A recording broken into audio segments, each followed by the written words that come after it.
Coucou, je suis le docteur Stéphania MP et je reviens avec une vidéo éducative. Aujourd'hui, nous voulons parler de comment faire pour ne pas craquer dans le monde actuel qui va tellement vite, où tout le monde a un avis sur tout, où tout le monde se mêle de tout. Comment faire pour garder son mental au beau fixe? Reste connecté.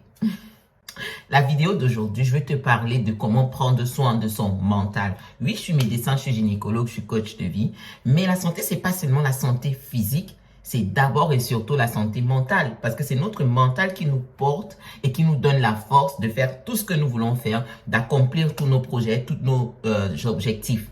Aujourd'hui, je vais parler avec toi de 7 astuces pour prendre soin de ton mental. D'accord? Alors, on y va pas à pas. Tu me connais. Si tu es arrivé ici pour la première fois, si tu n'as encore jamais suivi mes vidéos, prends le temps de t'abonner, de liker, de me suivre sur tous mes réseaux et surtout de partager cette vidéo. C'est très important. Alors, le premier point, comment tu dois faire pour prendre soin de ton mental? Ça commence déjà par te connaître. Je le dis toujours dans toutes mes vidéos. Alors, comment tu dois faire pour prendre soin de ton mental? Parce que c'est ton plus gros capital. Ça, il ne faut pas l'ignorer. Quand ton mental est cassé, est brisé, quand dans la tête, ça ne va pas, tu ne peux rien faire. Tu peux avoir beaucoup de projets, beaucoup d'énergie, beaucoup de choses que tu vas accomplir, mais si la tête ne fonctionne pas, tu ne vas rien pouvoir faire. Alors, le premier conseil, veille sur ton entourage. Contrôle ton entourage. Et quand je parle d'entourage, ce n'est pas seulement les personnes qui sont dans ta vie. C'est aussi ce que tu écoutes, ce que tu regardes, ce avec quoi tu t'occupes en fait. Donc, veille à ce que tu sois toujours entouré de personnes positives, toujours entouré de paroles positives, que tu regardes des choses qui soient constructives, éducatives. Veille à ce que tu regardes, à ce que tu écoutes et aux gens avec qui tu passes le temps. Deuxième astuce, le deuxième conseil, ce sera apprends à t'exprimer. Très souvent, le mental se retrouve stressé, surchargé, surbooké parce qu'il passe son temps à accumuler des choses qui ne sortent pas. Je vais te surprendre. Pour prendre soin de ton mental, apprends à t'exprimer. T'exprimer, ça ne veut pas dire causer avec les gens, non. C'est décharger ce que tu as en toi, ce que tu ressens à toi. Ça veut dire quoi? Ça peut passer par le dessin, ça peut passer par l'écriture, ça peut passer par la chanson. Oui, toutes ces choses artistiques-là, apprends à t'exprimer au travers de ces canaux. Donc, mais aussi parler, bien sûr. Et quand il s'agit de parler, parler avec les bonnes personnes, parler de ce que tu veux vraiment faire sortir de toi, à ne plus accumuler les choses en toi. Donc, comme je te l'ai dit, tu peux le faire par l'écriture, par le dessin, par la chanson, par jouer d'un instrument, par parler avec des bonnes personnes, voilà, tout ce qui sort de toi, c'est exprimé. Troisième astuce, apprends à te ressourcer. Ressource-toi. Tu dois savoir qu'est-ce qui te ressource. Et en général, on se ressource dans le calme. Ça veut dire quoi? Ça veut dire prendre du temps pour toi, pour la méditation, pour la prière, pour des exercices de respiration. Tout ça, ce sont des éléments qui normalement permettent de bien se ressourcer. Et l'élément premier pour bien se ressourcer, c'est le sommeil. Prends le temps de bien dormir. Nous avons tous des besoins différents de sommeil. Il y en a qui ont besoin de 4, 5, 6 heures. En général, c'est un minimum de 4 heures qui est recommandé pour les gens qui sont très actifs. C'est vrai que sur le plan médical, on dit 8 heures, mais ce n'est pas tout le monde qui a le luxe de dormir 8 heures. Quel que soit ton temps de sommeil, veille à ce que ton temps de sommeil soit reposant. Prends le temps de te reposer, de te ressourcer. Donc, tu dois voir comment ton corps se comporte à ton réveil. Si à ton réveil, tu es reposé, alors c'est le temps qu'il fallait. Moi, par exemple, c'est 5 heures. Moi, j'ai besoin de 5 heures pour me ressourcer. 4 à 5 heures. Après 4 à 5 heures de bon sommeil, je suis à l'aise. Donc, prends le temps de te ressourcer. Ça passe par le sommeil. Ça passe par une activité spirituelle, c'est-à-dire la prière. Par exemple, c'est très important, ça te permet de te connecter au divin, ça te permet de te ressourcer, de te reprendre en main. La prière, la méditation, les exercices de respiration. Je ne sais pas en quoi tu crois, je ne sais pas ce que tu pratiques, mais pratique une activité spirituelle qui te permet de te ressourcer. C'est très important. Alors, la quatrième astuce, pour bien prendre soin de ton mental, fais-toi plaisir. On ne le dira jamais assez. Ça a l'air aussi bête que ça, mais c'est important. Fais-toi plaisir. Et ça a à voir aussi avec toi. Tu dois savoir ce qui te fait plaisir. Ça veut dire quoi? Des fois, C'est simplement bien t'habiller toute seule à la maison ou bien tout seul chez toi. Tu n'as pas besoin que quelqu'un te voie. C'est pas pour aller démontrer à qui que ce soit que tu es en train d'avoir du plaisir. Non. Te faire plaisir, c'est quelque chose qui te fait d'abord plaisir à toi. D'accord? Fais-toi plaisir à toi. Et ça peut être vraiment de manière très différente. Hein. Chacun sait ce qui lui fait plaisir. Ça peut être te faire belle. Ça peut être aller faire un bon massage. Donc, prendre soin de toi, aller faire un bon massage. Voilà, manger quelque chose de bon. Prendre soin de toi. Moi, parfois, je fais juste du parfum comme ça. La bonne odeur, ça ramène directement une certaine bonne ambiance. Donc, si vous aimez les bonnes odeurs, oui, ça aussi, ça te permet de te faire plaisir. Tout ce qui te fait sourire, tout ce qui te fait du bien, tu dois exactement savoir ce que c'est et pour pouvoir l'utiliser aussi et te faire tout simplement plaisir. C'était la 4e astuce. La 5e astuce, sois organisé. J'ai commencé par les astuces les plus simples à réaliser et on va vers les astuces les plus compliquées à réaliser. Sois organisé. Très important.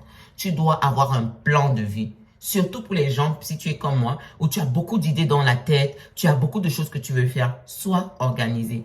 Écris clairement un programme de ta journée, de ta semaine, de ton mois et un plan, un calendrier que tu suis. Ça te permettra d'être moins stressé dans la tête. Ça te permettra d'être moins sous beaucoup d'influence où tu dois toujours réfléchir et tout ça. C'est important d'être organisé. Le fait de t'organiser va t'apporter de la quiétude et vraiment tu seras serein quand tu entres dans ta journée et ça, c'est bon pour ton mental.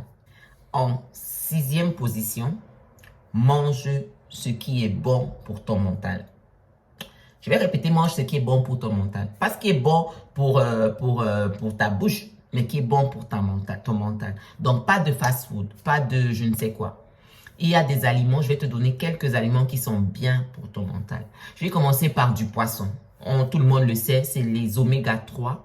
Les poissons gras sont bien, ils nourrissent le cerveau. Et forcément, ce qui nourrit ton cerveau va fortifier ton mental. Donc, que ce soit le maquereau, le thon, le saumon, ce sont des poissons qui sont très gras, dont riches en oméga 3 qui sont bien. Il y a aussi les aliments qui vont directement influencer comment tu te sens, qui vont directement influencer tes hormones, le café et le chocolat. Et quand je parle de chocolat, c'est pas le chocolat au lait qu'on vend, le chocolat à 80%. Il est riche en magnésium et il va directement déverser des hormones dans ton sang, exactement comme le café ou encore certains thés comme le thé vert. Ce sont des aliments qui permettent de contrôler son mental, donc de garder son mental au beau fixe. Je répète, c'est du chocolat à 80%, hein, c'est pas du chocolat au lait. Troisièmement, les fruits et légumes colorés, donc qui sont remplis de vitamine A. Tomates, poivrons, carottes, ce sont des choses qui font du bien. Donc, qui donnent des hormones, je les appelle toujours les hormones de joie, hein, qui déversent des hormones de joie dans le sang. Vous avez sûrement remarqué les pays du Sud, où il fait plus chaud, où les gens sont plus heureux, plus en train, ils mangent plus de tomates, par exemple. La tomate, c'est quelque chose qui est aussi riche en vitamine A et qui est excellent pour le mental. Donc, tous les fruits et légumes qui sont colorés, comme la carotte, la tomate, les poivrons, sont bien et importants pour ton mental. Ça, c'est la 3e catégorie d'aliments qui sont bien pour ton mental. En 4e catégorie, l'avocat, l'huile d'olive qui luttent contre la dépression. Donc, oui. L'avocat aide à lutter contre la dépression, c'est prouvé. Donc, les aliments comme les avocats et les huiles d'olive aussi, je te conseille d'en consommer parce que ça va t'aider à lutter contre toutes ces mauvaises influences-là qui viennent attaquer ton mental. OK?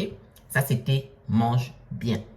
Et la dernière chose, la plus importante selon moi, la 7e astuce, contrôle, voire réduis ton stress. Très important. J'ai voulu dire fuis le stress, mais je me suis dit après fuir le stress, ce serait fuir la vie. Donc, on ne peut pas fuir la vie. Donc, tu dois savoir réduire le stress dans ta vie. Contrôle ton stress. Pourquoi? Parce que justement, c'est ce stress qui déstabilise ton mental. Ce stress embrouille le mental, ça t'empêche de te concentrer sur ce qui est important, ça t'empêche de bien fonctionner, ça te bouffe ton énergie. Aujourd'hui, réduire le stress passe par réduire le temps qu'on passe sur les réseaux sociaux. Parce que les réseaux sociaux, c'est quelque chose d'énormément stressant. Même si tu travailles sur les réseaux sociaux, tu dois contrôler le temps que tu passes sur les réseaux sociaux. Si tu aimes faire la fête, tu dois contrôler le temps que tu passes au milieu des gens à faire la fête. Tu dois contrôler le temps que tu passes avec des personnes négatives. Tu dois contrôler le temps que tu passes à lire les commentaires négatifs. Tu dois contrôler le temps que tu passes à t'occuper des choses qui sont des facteurs de stress pour toi. réduis le stress dans ta vie et tu vas voir, tu te sentiras beaucoup mieux. Pour récapituler le tout, je t'ai donné 7 astuces. Je t'ai parlé aujourd'hui de 7 astuces qui vont t'aider à bien prendre soin de ton mental. J'espère que tu as suivi jusqu'ici et que tu te souviens bien de tout ce que je t'ai dit. Premièrement, je t'ai dit, veille sur ton entourage. Donc, entoure-toi de paroles positives, de personnes positives. Deuxièmement, je t'ai dit, exprime-toi, apprends à t'exprimer, que ce soit par le dessin, que ce soit par le chant ou bien en parlant avec les bonnes personnes. Apprends à extérioriser ce que tu ressens. Troisièmement, je t'ai dit, ressource-toi en dormant bien, ressource-toi par la prière, ressource-toi par cette activité spirituelle qui te permet de te reconnecter à toi et au divin. Quatrièmement, je t'ai dit, fais-toi plaisir, apprends à faire ce qui te fait du bien. Il faut déjà te connaître et savoir ce qui te fait du bien. Cinquièmement, je t'ai dit, sois organisé. Très important, sois organisé, planifie tes journées, planifie tes semaines, planifie tes mois. Sixièmement, je t'ai dit, mange bien. Mange des choses qui sont bien pour ton mental. Entre autres, je t'ai parlé du maquereau, je t'ai parlé de l'avocat, je t'ai parlé des carottes et tomates. Donc, ce sont des choses que tu peux trouver partout. Et septièmement, je t'ai dit, réduis le stress dans ta vie. Contrôle le stress dans ta vie. OK? Laisse un commentaire, partage la vidéo. Fais-moi un message aussi en inbox, ça me ferait plaisir. Mais surtout, reste en bonne santé et prends soin de toi. Bisous.